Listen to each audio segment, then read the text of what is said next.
함께 같이 은혜로 함께 나아갑시다. 우리 다시 일어나셔서 예수 우리 왕이여 찬양하심으로 함께 예배로 나아가겠습니다.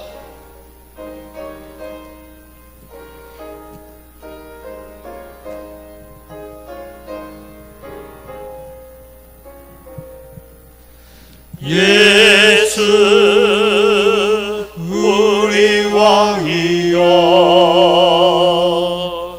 이곳에 오셔서 우리가 왕께 드릴 영광을 받아 주소서.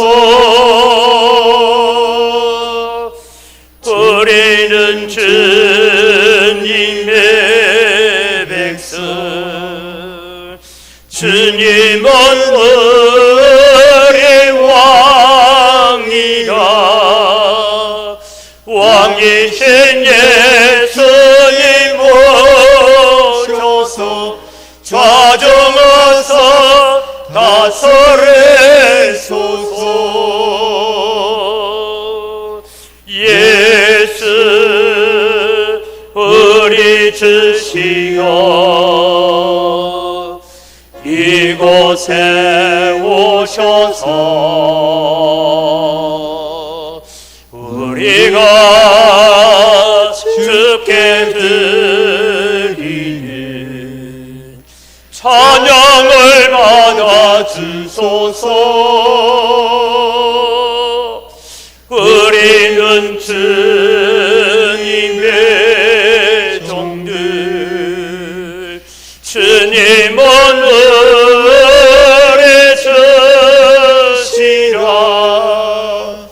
주 대신 예수님 모셔서 이 찬양을 받아주소서. 이 시간 우리 주님 앞에 참회의 기도로 나아갑니다. 한 주간의 우리의 삶을 다시 돌아보면서 하나님, 내 마음속에 여전히 쌓아지고 있는 여리고 성들이 어떤 것인지 주님 앞에 내려놓습니다. 오늘 또 오직 십자가의 은혜 외에는 내게 아무것도 필요 없습니다. 이런 마음으로 주님 앞에 엎드립니다. 긍휼을 베풀어 달라고 함께 기도하며 나아가겠습니다. 살아계신 아버지 하나님, 은혜를 이 시간 감사합니다. 오늘 또 주님, 저희들 주님 앞에 나와서 예배자로 설 수 있는 은혜를 저희들에게 허락하여 주신 것 감사를 드립니다. 하나님 아버지, 오늘도 주님 저희들에게 은혜를 베푸시고 하나님의 크신 사랑과 하나님의 크신 은혜를 저희들이 기억하며 살아갈 수 있는 저희들이 되도록 주님 도우시는 은총 저희들에게 허락하여 주시옵소서. 하나님, 오늘도 우리의 마음이 주님의 세상으로 흘러갔던 모든 마음을 주님 앞에 사로잡아 십자가 앞에 엎드려지기를 원합니다. 주님 오셔서 역사하여 주시옵소서. 살아계신 아버지 하나님, 은혜를 이 시간 감사합니다. 오늘 또 저희들을 예배하는 자리로 불러주시니 감사합니다. 불렀던 찬양처럼 우리에게 모든 것, 숨쉬고 사는 것조차도 하나님의 은혜임을 저희들이 고백합니다. 그럼에도 불구하고 우리는 세상을 살아가면서 세상이 주는 여러 가지 환난과 걱정과 염려 앞에 주저앉을 때가 많았고 그 앞에 우리가 무릎 꿇을 때가 많았습니다. 이 시간도 주님 앞에 나와서 우리의 모든 환경과 우리의 생각과 우리의 이론을 사로잡아서 예수 그리스도 앞에 무릎 꿇는 역사가 일어나기를 소원합니다. 주님 오셔서 우리의 예배를 받아 주시옵소서. 모든 순서를 통하여서 하나님 홀로 영광 받으시고 저희들에게는 결단과 헌신이 있는 은혜의 시간이 되게 하여 주시옵소서. 감사합니다. 예수님의 이름으로 기원드리옵나이다. 아멘. 신앙 고백합니다. 나는 전능하신 아버지 하나님, 천지의 창조주를 믿습니다. 나는 그의 유일하신 아들 우리 주 예수 그리스도를 믿습니다. 그는 성령으로 잉태되어 동정녀 마리아에게서 나시고 본디오 빌라도에게 고난을 받아 십자가에 못 박혀 죽으시고 장사된 지 사흘 만에 죽은 자 가운데서 다시 살아나셨으며 하늘에 오르시어 전능하신 아버지 하나님 우편에 앉아 계시다가 거기로부터 살아있는 자와 죽은 자를 심판하러 오십니다. 나는 성령을 믿으며 거룩한 공교회와 성도의 교제와 죄를 용서받는 것과 몸의 부활과 영생을 믿습니다. 아멘.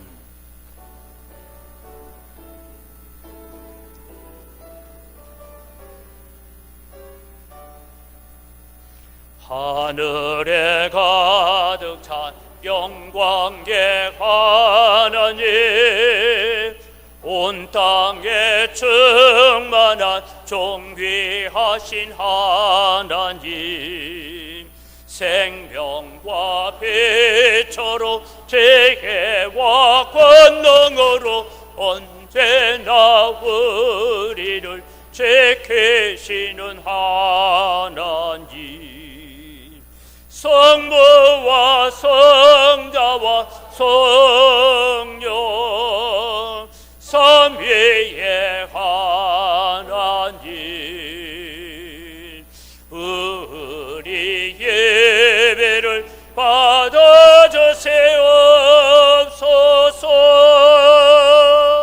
사랑이 넘치는 자비하신 하나님, 은혜가 풍성한 구원의 하나님, 참회의 심령에 평안을 주세옵고 죄악과 허물을 용서하여 주소서. 찬송과 영광과 생명 구원의 하나님, 우리 예배를 받아주세옵소서. 연약한 심령을 굳게 세워주시고 으둔한 마음을 지혜롭게 하시고 주의 뜻 받들어 참되게 살아가며 주 말씀 따라서 용감하게 하소서. 권능과 지혜와 사랑 은혜의 하나님, 우리 예배를 받아주세옵소서.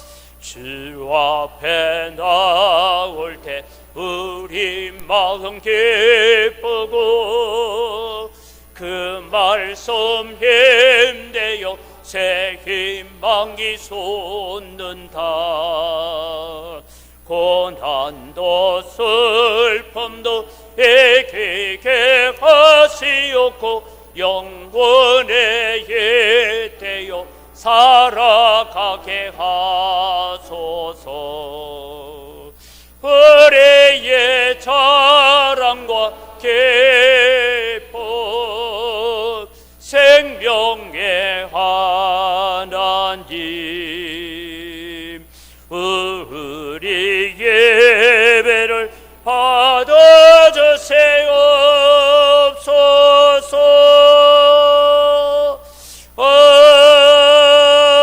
아멘.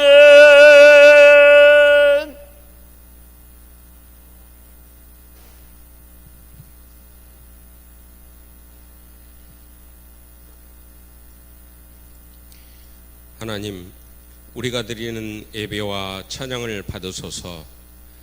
지나간 날들을 돌이켜보면 하나님 은혜가 아니면 살아갈 수 없고 삶의 모든 순간이 감사할 것뿐인데도 우리의 마음이 강팍하여 하나님의 은혜를 깨닫지 못하고 감사함을 표현하지 못하면 우리의 삶 중심에 주님을 모시지 못하고 그 중심에 나를 모셔놓음임을 고백하오니 저희를 용서하시고 앞으로 삶에 있어서 주님 중심이 될 수 있도록 저희를 인도하소서.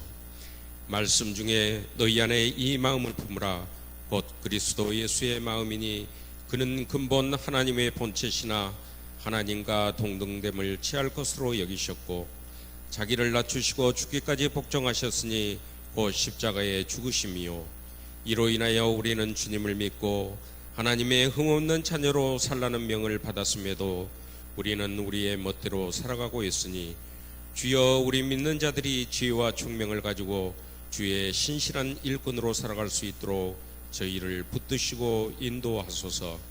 그리하여 하나님께서 영원전부터 약속하신 영생의 소망을 가지고 살아가는 우리 성도들 되게 하소서. 아름다운 들판에는 오곡백과가 익어가고 초목은 하나둘 조금씩 물들어가지만 지구촌 곳곳은 전쟁과 기근, 가뭄과 홍수 등 인위적 사건과 자연재해로 말미암아 죽고 무너지고 헤쳐지는 등 삶의 터전이 송두리째 파괴되고 있습니다.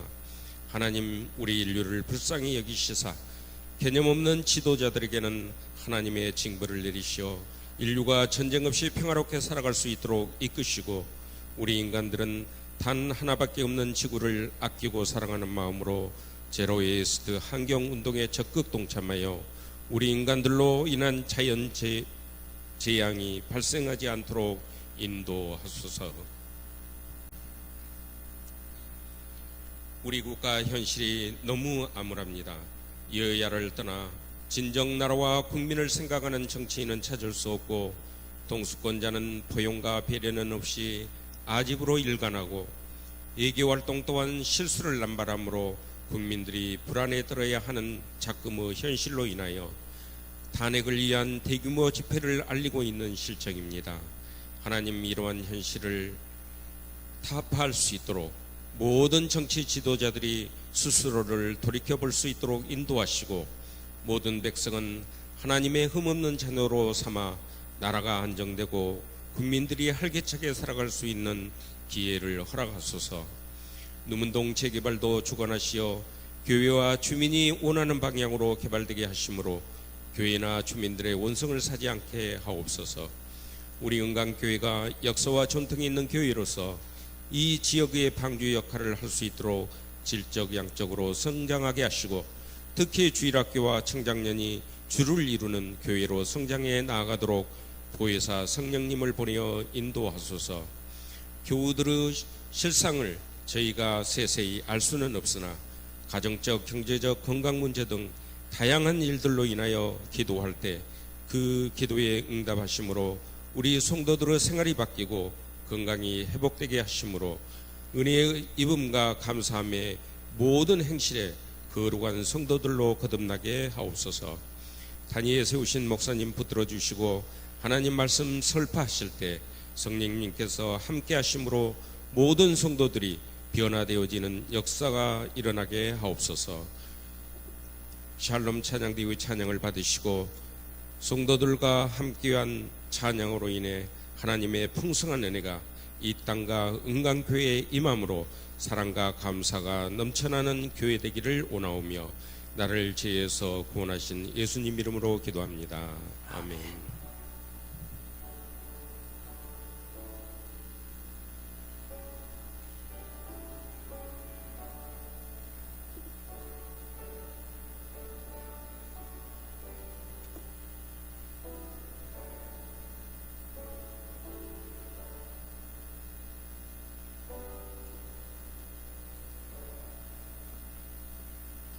오늘 아침 우리에게 주신 하나님 말씀입니다. 열왕기상 17장 1절에서 7절까지의 말씀입니다. 열왕기상 17장 1절에서 7절까지 말씀을 제가 봉독하겠습니다. 길라앗에 우거나 하는 자 중에 디셉 사람 엘리야가 아합에게 말하되 내가 섬기는 이스라엘의 하나님 여호와께서 살아 계심을 두고 맹세하노니 내 말이 없으면 수년 동안 비도 이슬도 있지 아니하리라 하니라. 여호와의 말씀이 엘리야에게 임하여 이르시되 너는 여기서 떠나 동쪽으로 가서 요단 앞 그릿 시냇가에 숨고 그 시냇물을 마시라. 내가 까마귀들에게 명령하여 거기서 너를 먹이게 하리라. 그가 여호와의 말씀과 같이 하여 곧 가서 요단 앞 그릿 시냇가에 머물매 까마귀들이 아침에도 떡과 고기를 저녁에도 떡과 고기를 가져왔고 그가 시냇물을 마셨으나 땅에 비가 내리지 아니하므로 얼마 후에 그 시내가 마르니라. 아멘.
우리의 찬양을 받으시는 아버지 하나님 감사합니다.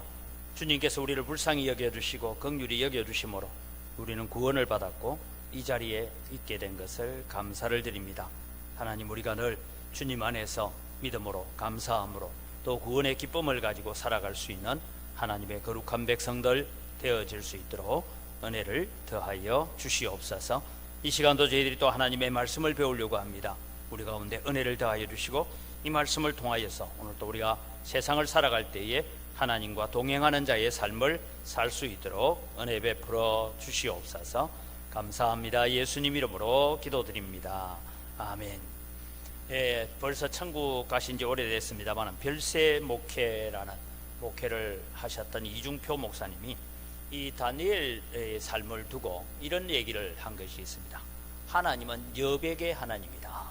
여백의 하나님이라는 것은 하나님께서 뭐라고 명령하시고 나면 처음부터 끝까지를 다 보여주시면서 이렇게 가면 된다 이러면 되는데 중간중간에 여백이 있다는 거예요. 빈 공간이 있는데 그 빈 공간을 우리가 어떻게 순종하면서 채워가야 되는가 하는 그런 차원에서 이 여백의 하나님을 얘기했습니다. 아마 여러분이 우리는 이 엘리야에 대한 얘기를 너무나 잘 알고 저 뒤에 있는 결론까지를 이미 알고 있기 때문에 우리는 성경을 읽을 때도 별로 이렇게 감동이 잘 없어요. 그러나 여러분, 사실은 우리가 연속곡을 보듯이 내일 어떻게 될까? 그쵸? 다음은 어떻게 될까? 이런 마음으로 우리가 성경을 읽어가면 성경에 나오는 의미가 좀 달리 보일 거라고 생각합니다. 여러분, 북쪽 이스라엘 나라에는 오랫동안 하나님의 말씀이 선포되지 않았습니다. 이스라엘 백성들은 하나님의 말씀을 들어본 지가 아주 오래됐습니다. 그래서 이스라엘 백성들은 하나님에 대한 이야기, 하나님에 관한 이야기를 아주 먼 옛날에 있었던 옛날 옛적에 우리로 말하면 호랑이 담배 피던 시절에 뭐 그런 얘기처럼 기세에 들려오고 있었습니다.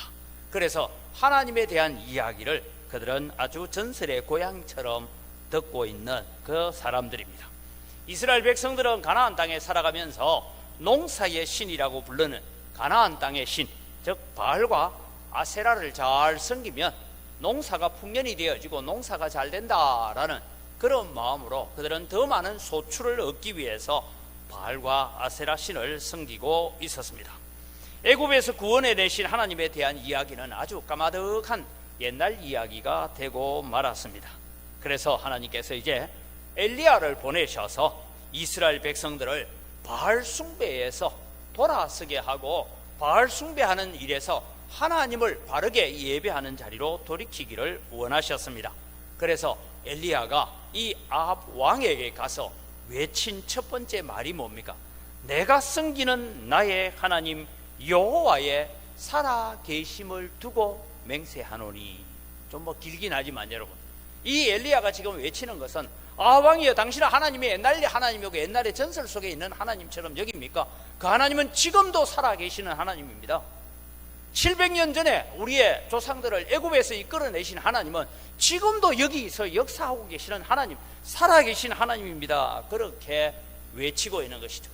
여리고성을 쌓아서 국방의 강력함을 가지고 나라를 지키려고 했던 이 아합 왕을 향하여서 엘리야가 외치는 것은 하나님은 살아계십니다. 이것을 외치고 있는 것입니다.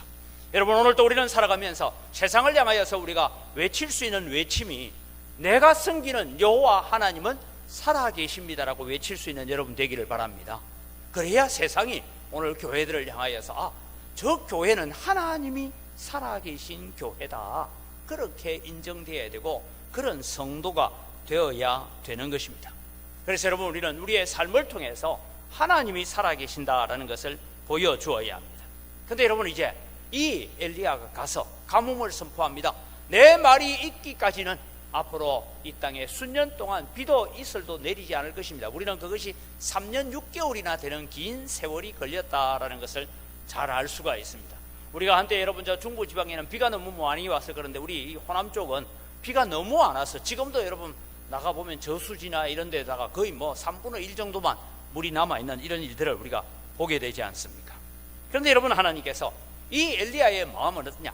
내가 가서 아합 왕에게 왕이여, 내가 섬기는 하나님 여호와가 살아계신데 하나님께서 내게 말씀하셨습니다, 이렇게 해서 외치면 아합이 회개를 하거나 그 말을 들었던 많은 사람들이 하나님 앞에 돌이켜서 회개하고 나아올 것이다 라는 그런 기대를 가지고, 그런 어떤 마음의 확신을 가지고 가서 외친 것 같습니다. 엘리야가 바랐던 기대는 그것입니다. 이스라엘 백성이 니느웨 성이 회개하듯이, 요나의 얘기를 듣고 니느웨 성이 금식을 선포하고 회개하듯이 그런 회개의 역사가 사마리아 땅에 일어나기를 기대하는 그런 마음으로 가서 외쳤습니다. 그런데 여러분, 하나님께서 이제 그것을 외치고 나면 추가적으로 다른 일을 해 주실 줄 알았습니다. 근데 여러분, 하나님께서 엘리야에게 주신 두 번째 메시지가 무엇입니까? 너는 빨리 도망가라. 여러분, 하나님의 명령에 순종해서 하나님 말씀 들고 가서 하나님의 말씀대로 내가 외쳤는데 갑자기 하나님께서 야 도망가라, 토끼라 이러면, 여러분, 이 하나님이 무슨 하나님이십니까? 아니, 도망가게 할 것 같으면 왜 나를 보냈습니까? 뭐 이런 마음이 우리 가운데도 있지 않겠습니까? 하나님의 두 번째 메시지는 빨리 도망가서 저 요단강을 건너서 요단강 동편 지역에 있는 그리 시냇가에 가서 숨어라라고 얘기합니다. 여러분, 지도를 보면 그리 시냇가가 어디쯤 있는가 하는 것을 우리가 지도를 통해서 한번 보죠. 저게 여러분 길랏 아래쪽에 있는 그리 시내라고 조그마한 시내입니다. 지금 현재 그리 시내가가 저렇습니다. 옆에 있는 사진을 보면 저런 조그마한 개울입니다. 그런데 여러분, 저곳으로 도망을 가게 해서 저기에 숨어 있으라 그렇게 말씀합니다. 여러분, 우리 자신이 엘리야라는 차원에서 이 말씀을 읽어보면 참 하나님은 무책임하시는 하나님 같고, 하나님은 자기 종들에게 대해서 사명을 감당하라 하시고 난 다음에 그 사명을 감당하면 그 다음에 뭔가 책임져 주시는 하나님이 되셔야 되는데, 도망가라고 하니까 이 일이 엘리야에게는 어떻게 들려졌고, 오늘 내가 만약에 엘리야였다면 어떤 마음을 가지고 하나님을 대할 수 있을까 하는 생각을 해보게 되는 것입니다. 그래서 여러분, 오늘 우리는 그리 시냇가의 훈련이라는 이런 제목으로 하나님의 말씀을 함께 나누려고 합니다. 하나님께서 왜 외치고 나면 그 외침에 대해서 어떤 역사가 일어나야 되는데 도망가라. 그래서 여러분, 우리는 엘리야가 도망을 가서 그냥 하루 이틀 있은 것도 아니고 3년 6개월이 지났으니까, 여러분 한번 생각해 보십시오. 오늘 우리가 여기 예배 드리고 있는데 어떤 한 청년이 와서 뭐라고 한마디 하고 도망가 버렸어요. 3년 6개월쯤 지나면 그 아이 얼굴이나 기억날까요? 처음 보는 사람인데.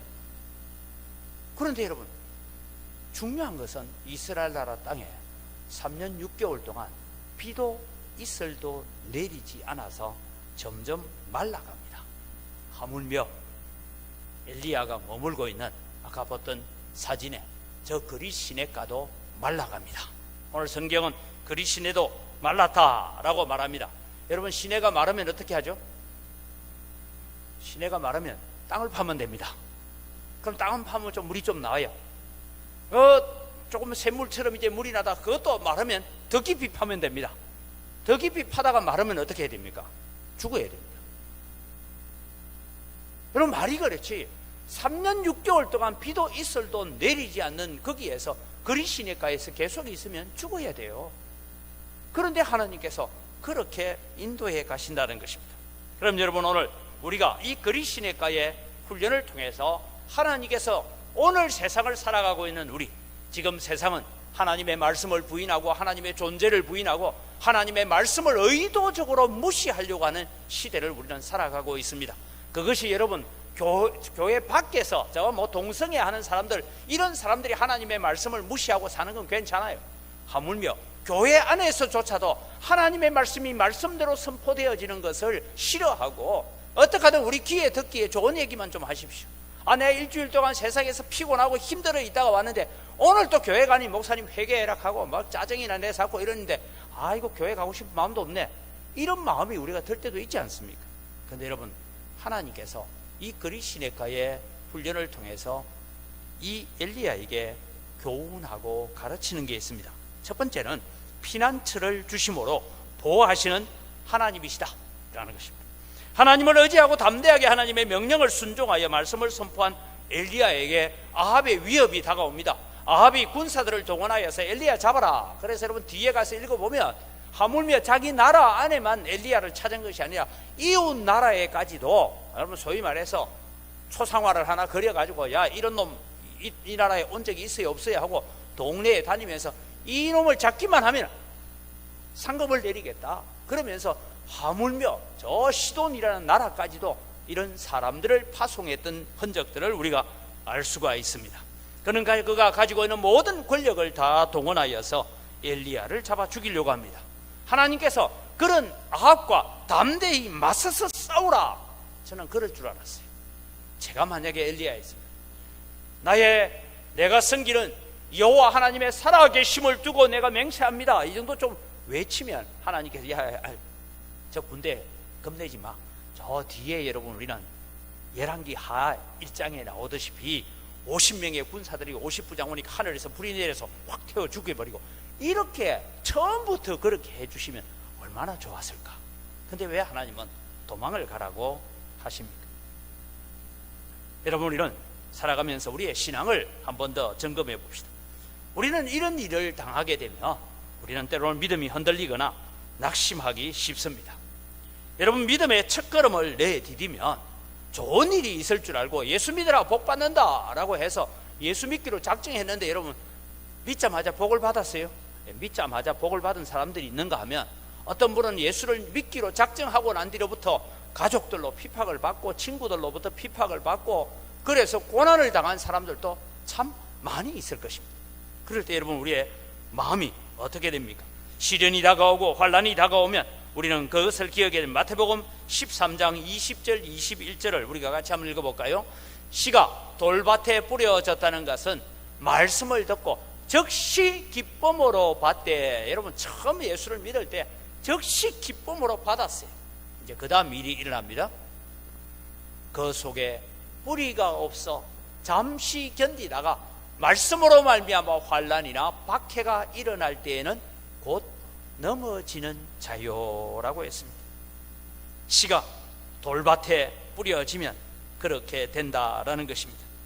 오늘 여러분 우리 주변에 믿음을 가지고 있던 사람들 중에 가끔씩 사람들을 만나보면 그런 사람이 있습니다.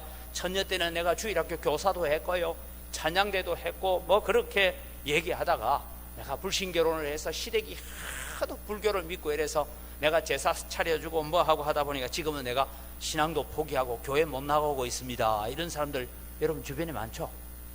기쁨으로 받았어요. 기쁨으로 섬겼어요. 그런데 여러분 환난이나 어려움들이 다가오니까 믿음을 포기하게 되는 사람들을 우리가 많이 보게 되는 것입니다. 처음 교회 나와서 예수님을 만나고 그 예수님을 만난 기쁨이 있어서 즉시 기쁨으로 받았는데 가족들이나 주변의 반대에 부딪혀서 나오지 못하는 사람들도 있습니다. 여러분 이럴 때 우리는 어떤 마음을 가지게 됩니까? 차라리 구원의 기쁨을 주시지나 말든지 괜히 교회에 나와서 신앙의 기쁨, 신앙의 맛을 보게 해가지고는 왜 환난을 당하게 합니까? 라는 이런 생각이 들 때가 있습니다. 때로는 우리가 은혜를 받았습니다. 그래서 내가 주님을 위해서 살아야 하겠다는 결심을 하게 됩니다. 그래서 주님을 위해서 교회를 위해서 열심도 내고 기도 생활도 열심히 하고 봉사도 열심히 합니다. 그런데 여러분 우리가 이런 순수한 열정을 가지고 교회를 섬기며 주의 복음을 위해서 일하면 안 믿는 친구들, 안 믿는 가족들, 안 믿는 이웃들이 우리를 핍박하는 것은 좀 괜찮은데 나보다 먼저 교회 다녔다는 사람, 나보다 더 신앙생활 오래 했다는 사람 뭐 할 때마다 니 이제 집사 몇 호봉이고, 지금 집사 5호봉인데 나 15호봉이다, 막 묵지 마라, 뭐 이러면서 지금 시비를 거는 사람들이 신앙생활하고 교회 봉사하는 거는 영막 등한히 하고 그러면서 하는 내가 좀 열심히 섬기면 아이고 저게 또 막 불이 붙어가지고 저러네, 조금 더 있어봐라 이러고 비난이나 하고 조롱이나 하고 그런 일들을 당하게 되면 우리의 마음이 가지는 것이 그것입니다. 괜히 은혜 받아가지고 내가 시험 당하게 된다. 그래서 많은 사람들 중에 그런 얘기를 합니다. 교회에 너무 깊이 개입하지 마라, 상처받는다. 이게 여러분 지금 엘리야가 거리 시내가로 도망가 있는 거나 뭐가 다를 바가 있습니까? 그럼에도 불구하고 오늘 우리는 하나님 앞에서 훈련되어져 가야 되고 하나님 앞에 우리는 살아가야 됩니다. 하나님은 거리 시내가에서 엘리야를 지키시고 보호하시고 피난처가 되어주시듯이 오늘도 우리의 어떤 환경과 어떤 삶에서도 우리는 주님을 위해서 헌신하고 주님을 위해서 선한 마음과 의로운 마음과 믿음으로 나아갈 때 우리의 피난처가 되시고 나에게 피할 바위가 되시는 분은 오직 예수 그리스도밖에 없음을 믿으시기 바랍니다. 이 목사도 믿지 마세요. 사람 믿을 게 아니고 예수님밖에 없습니다. 하나님만이 나의 피난처가 되십니다. 이것이 여러분 그리스도인학가로 도망가게 하신 것입니다. 환난과 핍박을 많이 경험했던 사도 바울이 이런 고백을 하죠. 하나님께서 내가 고난당할 때에 은밀한 피난처가 되셨다라고 하면서 고린도전서 10장 13절에 이렇게 말합니다. 같이 읽습니다. 사람이 감당할 시험 밖에는 너희가 당한 것이 없나니 오직 하나님은 미쁘사 너희가 감당하지 못할 시험 당함을 허락하지 아니하시고 시험 당할 즈음에 또한 피할 길을 내사 너희로 능히 감당하게 하시느니라. 이 하나님을 여러분의 하나님으로 믿으시기 바랍니다. 엘리야가 외치듯이 내가 섬기는 나의 하나님은 살아계시는 하나님이십니다. 당신은 하나님을 전설 속의 하나님처럼 여기고 있고 당신은 하나님을 죽은 하나님처럼 여기고 있지만 그 하나님은 지금도 살아계시고 나는 그 하나님을 섬기고 있습니다. 그렇게 고백할 때 주님은 오늘도 우리의 힘이 되시고 반석이 되시고 피난처가 되시는 줄 믿으시기 바랍니다. 그래서 우리는 이 하나님을 의지하면서 살아가야 되는 것입니다. 우리는 이 바울 사도의 고백이 우리의 고백이 되어야 되고 엘리야가 고백했던 그 고백이 내가 섬기는 여호와 하나님이 살아계심을 두고 맹세하노니 이것이 우리가 결코 놓치지 말아야 될 신앙 고백이 되기를 바랍니다. 다른 거 다 놓쳐도 상관없어요. 그러나 하나님은 살아계십니다. 이것을 우리가 붙들고 갈 때 그 하나님은 우리의 피난처가 되시는 줄 믿으시기 바랍니다. 두 번째로 여러분, 왜 엘리야로 하여금 하나님께서 그리시네가에서 숨으라 하십니까? 그것은 하나님을 깊이 묵상할 시간을 주시기 위함입니다. 여러분, 오늘 보면 7절에는 그리 시내도 말라갔다. 제가 처음 시작할 때 그랬죠. 시내가 마르니까 자갈을 차고 땅을 좀 파보니까 그래도 물이 좀 나오잖아요. 그래서 그 물이 또 가라앉기를 기다렸다 그 물 떠먹었어요. 또 그것마저 말라요. 그러니까 이게 또 더 깊이 파봅니다. 그래서 그 물은 점점 이제 물이 말라가는 그 가운데 있으면서 엘리야는 무슨 생각을 했습니까? 저 같았으면 하나님, 사사시대에 삼손에게 물을 내게 하시던 하나님, 모세에게 반석에서 물을 내게 하시던 하나님, 이 그리시네가에 내가 물 먹는 이것만큼은, 이 웅덩이만큼은 마르지 않게 하실 수도 있지 않습니까? 하나님은 그 정도 안 됩니까? 그 정도 능력 되시잖아요. 그런데 하나님 이것조차 마르게 하십니까? 그러면서 그는 하나님을 묵상해 가고 있는 것입니다. 아합에게 가서 외쳤던 이 엘리야는 가뭄으로 이스라엘이 고난을 겪고 있습니다. 그 이스라엘의 고난에 자기도 함께 동참하고 있는 것입니다. 엘리야는 자기가 순종하여 하나님 앞에 폭탄 선언을 하면 쓰나미처럼 그들이 회개하고 하나님께로 나아올 줄 알고 이스라엘 백성들의 마음을 흔들고 온 이 이스라엘 땅을 흔들어서 하나님 앞에 돌아오기를 기대했던 것이 엘리야의 기대였습니다. 그러나 하나님은 그 길을 허락하지 않으셨습니다. 여러분, 우리가 하나님이 주신 소명이라고 하면 우리는 때로는 이렇게 생각합니다. 이마에 땀을 흘리면서 뛰어다니는 것, 신발이 다 닳도록 봉사하고 섬기는 것이 때로는 하나님이 주신 소명이고 사명이라고 생각합니다.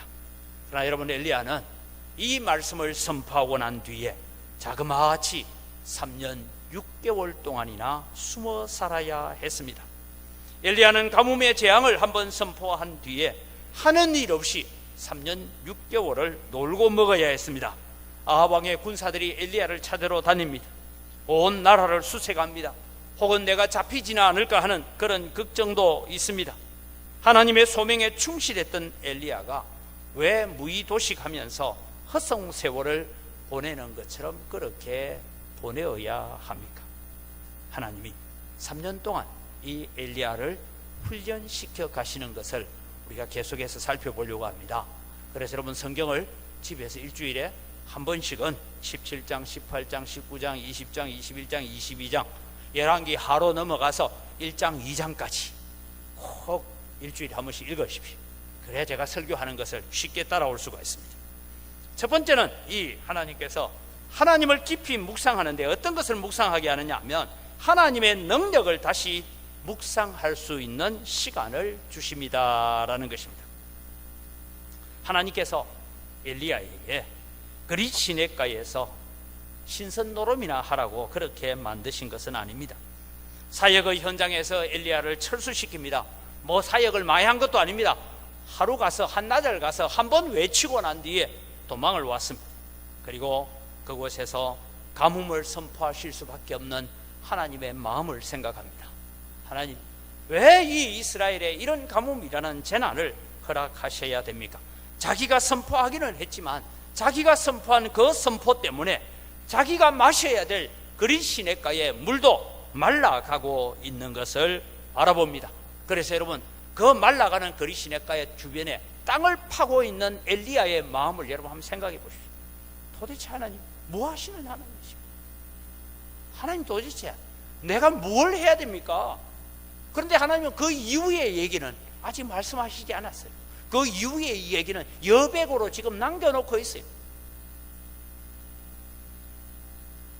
비와 이슬을 내리는 신이라고 믿는 바알과 아세라 신이 가나안 땅을 다스리는 것이 아니라 하나님께서 가나안 땅을 다스리고 있다라는 것을 기억하고 그 하나님을 묵상하게 되는 것입니다. 우리는 고난 가운데서 함께 하시는 하나님을 묵상할 줄 알아야 합니다.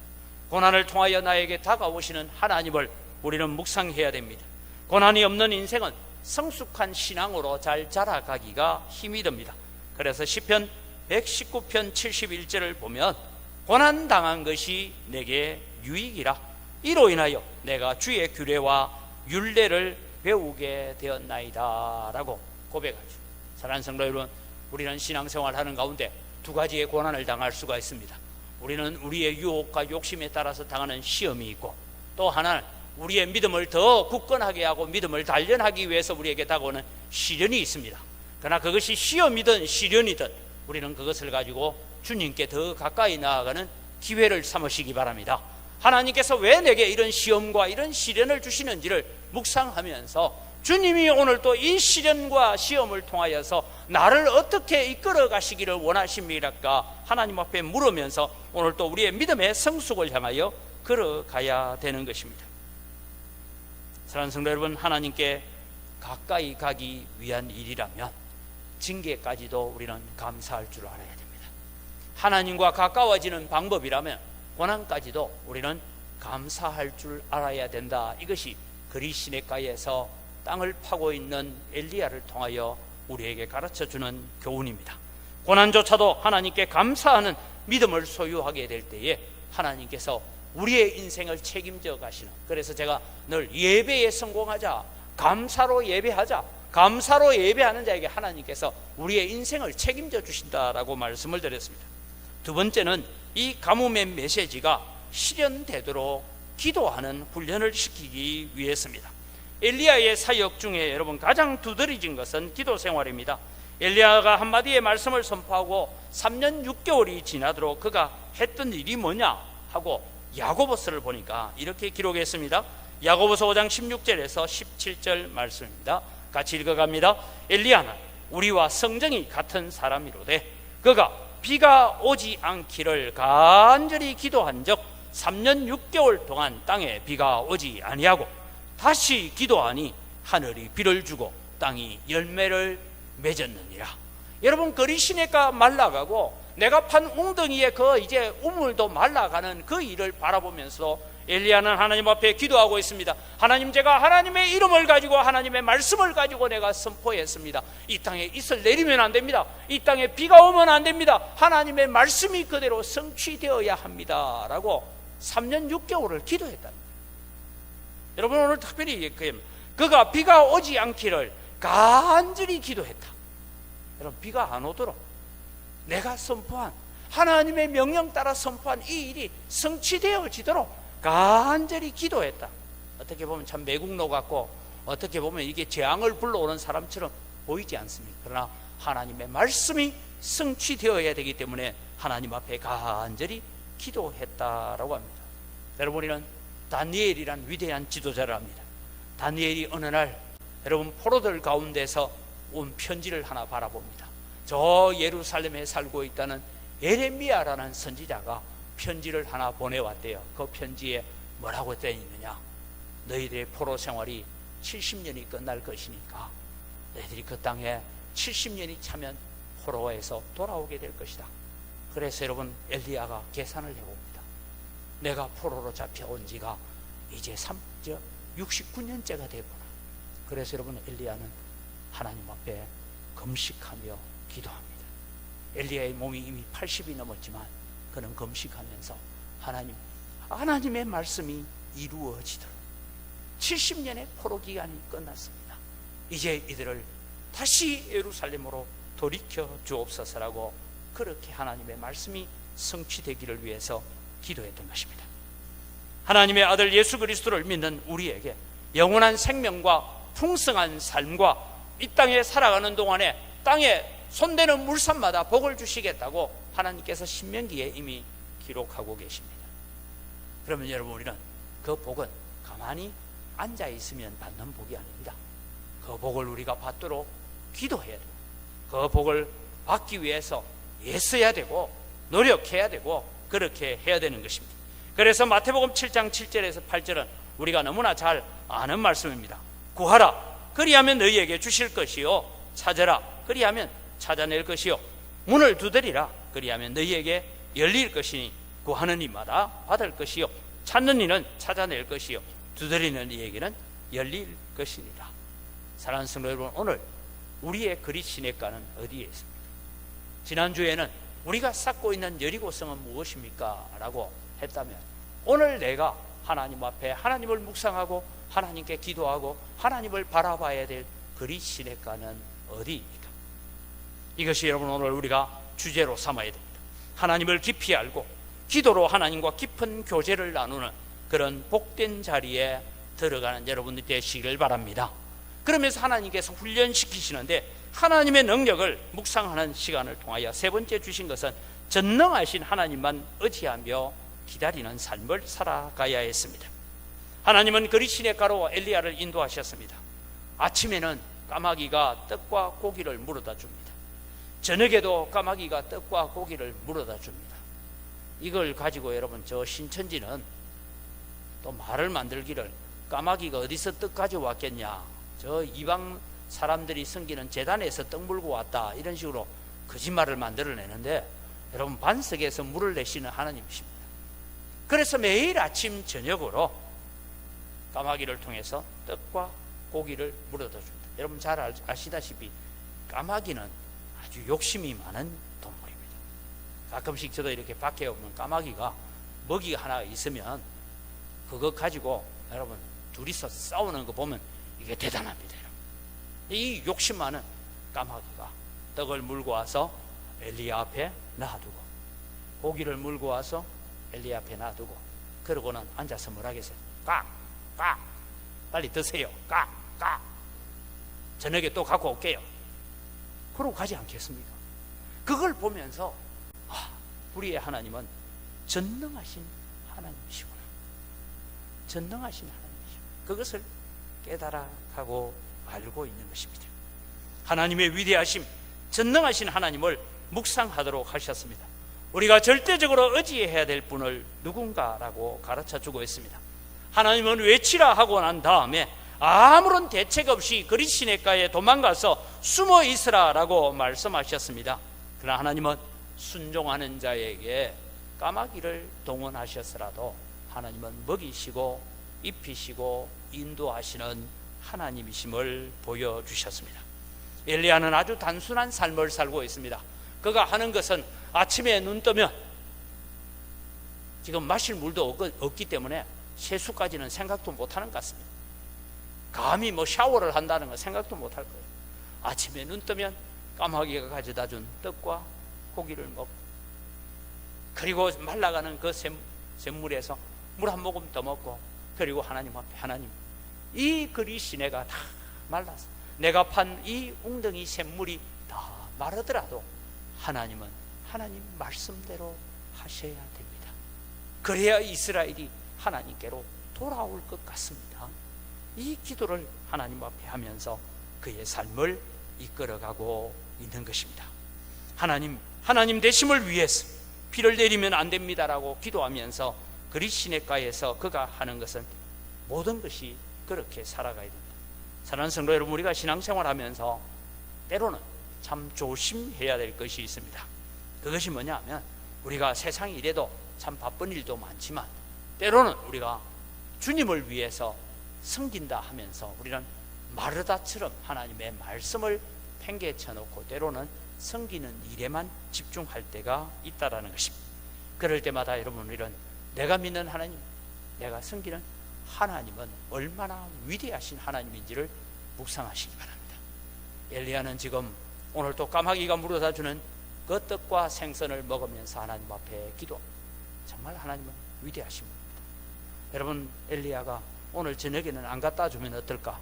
오늘 저녁에는 까마귀가 떡 안 가져오면 어떨까? 그런 염려했을까요? 그러지 않았습니다. 하나님은 전능하신 분입니다. 까마귀까지도 동원하셔서 일하시는 하나님을 바라보며 전능하신 하나님을 의지하기로 작정한 것입니다. 사랑하는 성도 여러분, 우리가 세상을 살아가면서 염려해야 될 것이 많고 걱정해야 될 것이 참 많이 있습니다. 제가 다시 부탁드립니다. 우리 집사님 중에 한 분이 아침에 출근하다가 저보고 그래요. 목사님, 그러니까 여러분도 그래 생각합니까? 저보고, 목사님 안 늙는 이유가 뭡니까? 이러더래요. 제가 안 늙었어요? 머리 염색하고 그래서 그렇지 난 많이 그랬어요. 그래서 제가 그랬어요. 집사님, 내가 설교할 때 무슨 얘기합니까? 마음을, 불교에서는 마음을 비우라 하지만 우리의 마음에 내가 기도하면서 하나님 앞에 맡겨놓고 계속해서 기도해야 될 제목이 있습니다. 엘리야가 지금 하나님 앞에 맡겨놓고 기도하는 게 뭡니까? 비가 오면 안 됩니다. 내가 이 지금 샘물이 말라서 죽는 한이 있더라도 비가 오면 안 됩니다. 하나님의 뜻이 이루어져야 됩니다. 그걸 기도하죠. 그렇지만 여러분, 까마귀가 가져다 주는 떡과 생선은 어떻게 해야 돼요? 내가 뜯어 먹어야 돼요. 내가 기도하면서 내가 해야 돼요. 그래서 하나님께 기도하면서 맡겨놓고 기도해야 될 일, 내가 기도하면서 내가 노력하고 애써야 될 일, 이것만 잘 구분하면 우리는 우리의 신앙생활이 기쁨이고 감사가 될 것입니다. 바로 오늘 까마귀가 물어다 주는 이 고기와 떡을 먹으면서 하나님 앞에 감사하고 있는 이 엘리야를 다시 한번 생각해 보십시오. 사랑하는 성도 여러분, 우리는 비록 까마귀가 물어다 주는 밥을 먹고 산다 할지라도 하나님의 백성으로서의 존귀함과 하나님의 백성으로서의 거룩함을 잃지 않는 여러분이 되시기를 바랍니다. 힘든 일 중에 우리가 가장 힘든 일이 때로는 기다리는 일인데, 기다리는 일이 그냥 정해져 있으면 괜찮은데 하염없이 기다리는 날은 우리에게 너무나 힘든 일이라고 합니다. 그런데 엘리야는 기다리고 있습니다. 그리스 시내가가 말라가면 하나님이 그 다음에 다른 계획이 있겠지. 이 그리스 시냇물이 내가 팠던 웅덩이가 마르고 나면 하나님께서 또 다른 계획이 있겠지. 그러면서 전능하신 하나님을 신뢰하고 하나님을 기다리고 있는 것이 참된 신앙입니다. 그리스 시내가의 훈련은 엘리야에게 하나님의 전능하심을 묵상하는 기회로 주셨습니다. 전능하신 하나님께 말라가는 시냇가의 땅을 파면서, 하나님, 내 자신이 함께 고난을 당한다 할지라도 하나님의 말씀이 선포된 말씀대로 이루어져야 됩니다라고 간절히 기도했다라고 하지 않습니까? 까마귀까지 동원하시는 하나님을 바라보면서 오늘도 여러분, 우리와 함께 하시는 하나님은 죽은 하나님이 아니고 전설 속의 하나님이 아니라 지금도 살아계신 하나님이십니다. 홍해를 마른 땅으로 건너게 하신 하나님은 지금도 살아계신 하나님이십니다. 여리고성을 무너지게 만드시는 하나님은 지금도 살아계시는 나의 하나님이십니다. 그 하나님을 신뢰하고 오늘도 우리는 전능하신 하나님을 바라보면서 혹여 우리에게 고난과 같은 그리스 시냇가와 같은 훈련이 있다 할지라도 믿음으로 세워지는 거룩한 성도들이 되기를 주님의 이름으로 축복합니다.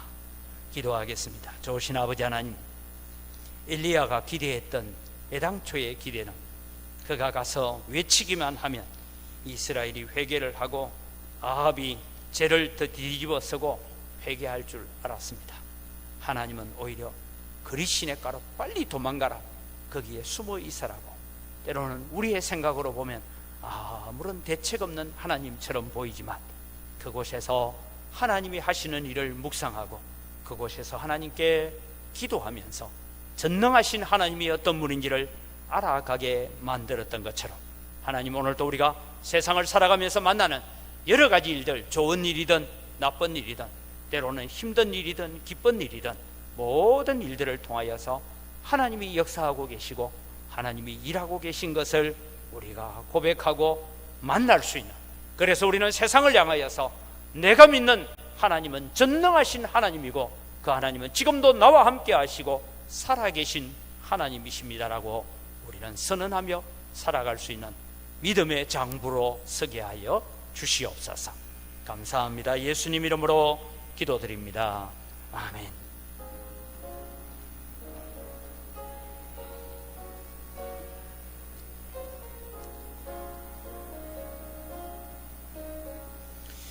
예수가 거느리시니 즐겁고 평안하구나.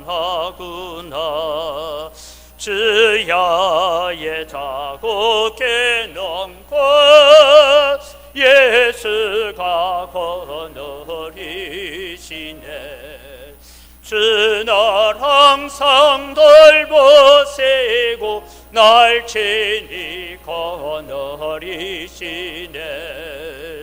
주 날 항상 돌보시고 날 친히 거느리시네.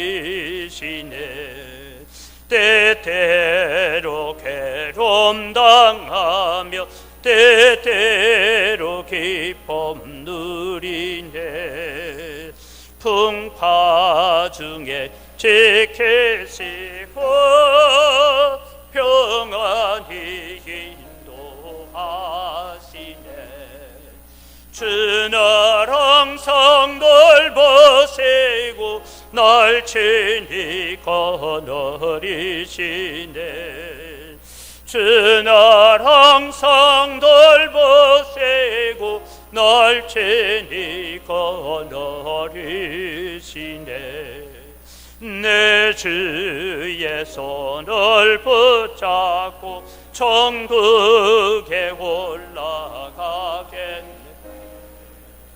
괴로우나 즐거우나 예수가 거느리시네.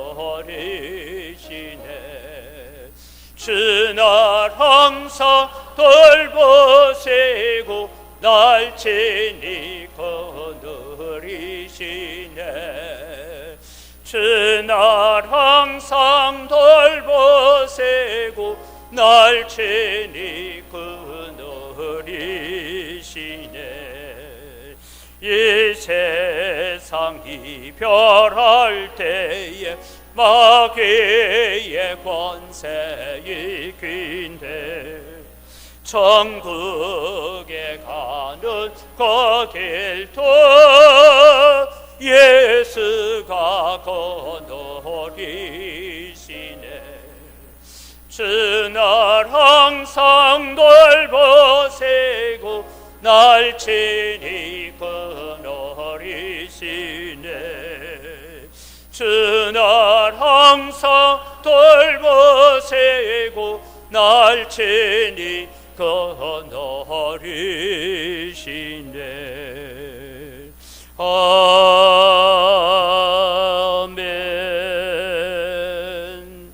하나님 아버지, 모든 것이 다 주의 손으로부터 왔습니다. 주의 손으로부터 받은 것 가지고 주님께 돌려드립니다.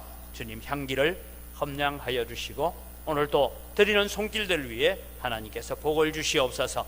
소득의 10분의 1을 드리면서 고백합니다. 나머지 9도 다 하나님의 것입니다. 하나님이 주신 것 우리가 선한 청지기의 마음을 가지고 감사하며 사용하겠습니다. 마음을 담아서 11조를 드립니다.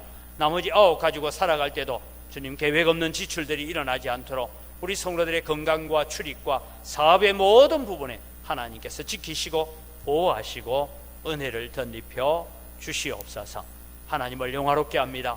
감사로 예물을 드립니다. 더 많은 감사가 넘쳐나게 하여 주시옵소서. 하나님, 우리가 빚진 자의 마음을 가지고 또 해외 선교를 위해서, 국내 선교를 위해서, 다음 세대를 위해서, 건축을 위하여 저희들이 예물을 드립니다. 약속하신 대로 100배나 넘치는 은혜로 갚아 주시옵소서. 이 귀한 성물을 관리하는 재정부와 각 선교위원회 위에도 주님께서 은혜를 더하시고 하나님의 귀한 성물들을 잘 관리할 수 있는 지혜도 덧입혀 주시옵소서. 하나님의 영광교회를 주님께서 사용하셔서 아버지 하나님께서 참 예수 그리스도의 재림의 그날에 우리는 세계를 복음화하고 민족을 복음화하는 일에 쓰임받는 교회로 잘 세워져 가도록 은혜 덧입혀 주시옵소서. 감사합니다. 예수님 이름으로 기도드립니다. 아멘. 우리 주 예수 그리스도의 은혜와 하나님 아버지의 무한하신 사랑과 성령님의 교통하심과 위로 충만하심의 역사가 오늘 또 그리 시냇가에서 훈련받는 엘리야처럼 우리의 영적 그리 시냇가에 서서 하나님을 묵상하고 하나님을 가까이하고 주님께 더 신실하게 응답하겠다고 다짐하는 주의 사랑하는 백성들 머리 위에 이들의 가정과 자녀들과 경영하는 모든 일들 위에와 영광교회 위에 영광교회에 속하여 있다가 전국으로 세계로 곳곳에 나가 있는 주의 사랑하는 자녀들과 그들의 가정 위에와 우리와 함께 동력하는 선교사님들, 선교단체들, 미자리 교회들 그들의 모든 사역 위에 이제로부터 영원토록 항상 함께 있을지어다. 아멘.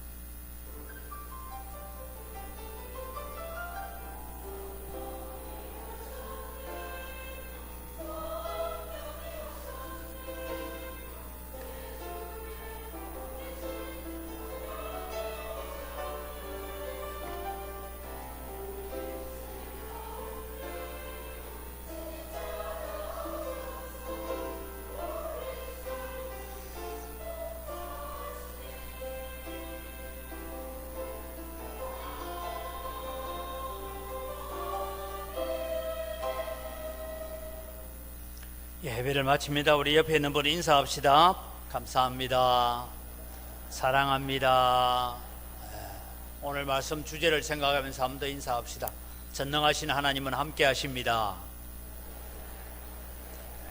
전능하신 하나님은 함께 하십니다. 우리 동절기 새벽기도 수요기도의 시간이 변경이 됐습니다. 기억을 해 주시기를 바랍니다. 다음 주일은 2부 예배 후에 정기당회가 있고요. 오늘은 2부 예배 후에 3개월마다 한 번씩 하는 정기죄직회가 있습니다. 기억을 해 주시기를 바라고요. 권사의 원례회가 있습니다. 내일은 전라노회 가을 정기노회가 첨단 은광교회에서 이루어집니다. 그리고 여러분 박스 안에 있는 일정들을 하나 보시면 우리가 11월 1일부터 21일까지 또 계속해서 우리 다니엘 기도회를 하려고 합니다.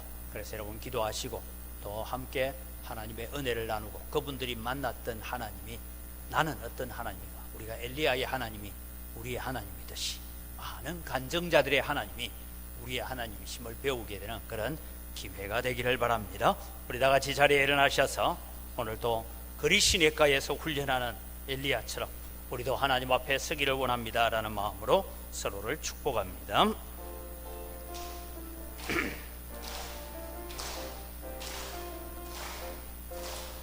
축복합니다. 주님의 이름으로 축복합니다. 주님의 사랑으로 이곳에 모인 주의 거룩한 자녀에게 주님의 기쁨과 주님의 사랑이 충만하게 넘치기를 축복합니다. 사랑합니다. God bless you. God bless you. 축복합니다. 주님의 사랑으로 축복하고 사랑합니다.